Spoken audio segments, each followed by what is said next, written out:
बर्तमान बड़ खबर पाणीपाग को नहीं बड़ सूचना नुआ अपडेट तेबे पुरी रे हाई अलर्ट चमकाई देला बात्या खबर पुरी रे हाई अलर्ट आज राति गभीर अवपात नेब बात्यार रूप तेज जाना संपूर्ण डिटेल्स इनफर्मेशन पाणीपाग को नहीं क्यों सब जिला प्रभावित हो कौन रही संपूर्ण तथ्य ता पूर्व वीडियो को लाइक करूँ जदि पार्टी आपंकर सांगसाथी मान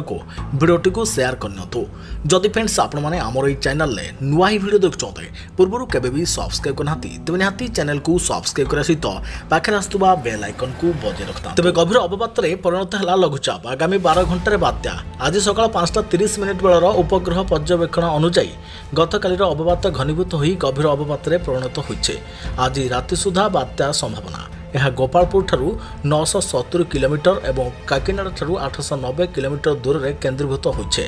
यह क्रमशः पश्चिम उत्तर पश्चिम दिगरे गति करी आज गभीर अवपात परिणत हेबो बात्या पिटी हेबो आंध्र रे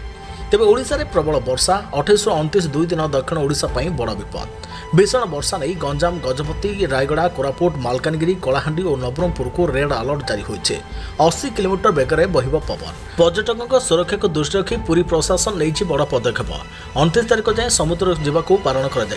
अमानय हो समुद्र में स्नान कले कड़ा एक्शन नि निर्देश जारी होइछे बात्यार प्रकोप बढ़िले समुद्र बाली को छड़ाजी सूचना मिली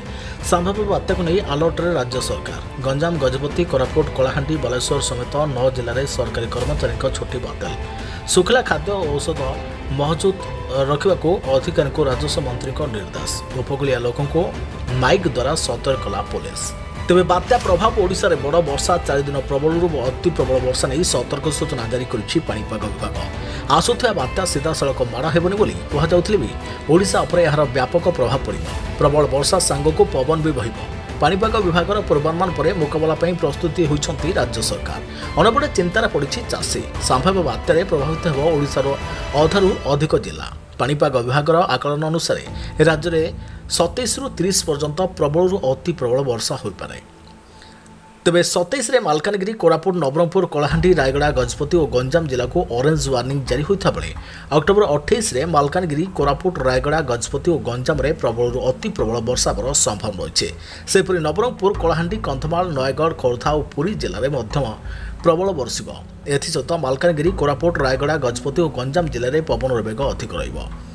अक्टोबर 29 मालकानगिरी कोरापुट नवरंगपुर कलाहांडी और रायगड़ा को रेड वार्निंग जारी होइछे सेपरि 6 जिला को ऑरेंज और 9 जिला को येलो वार्निंग जारी करिछि एमडी पवन बेग अधिक रहिबा नै मध्य सतर्क कराइछि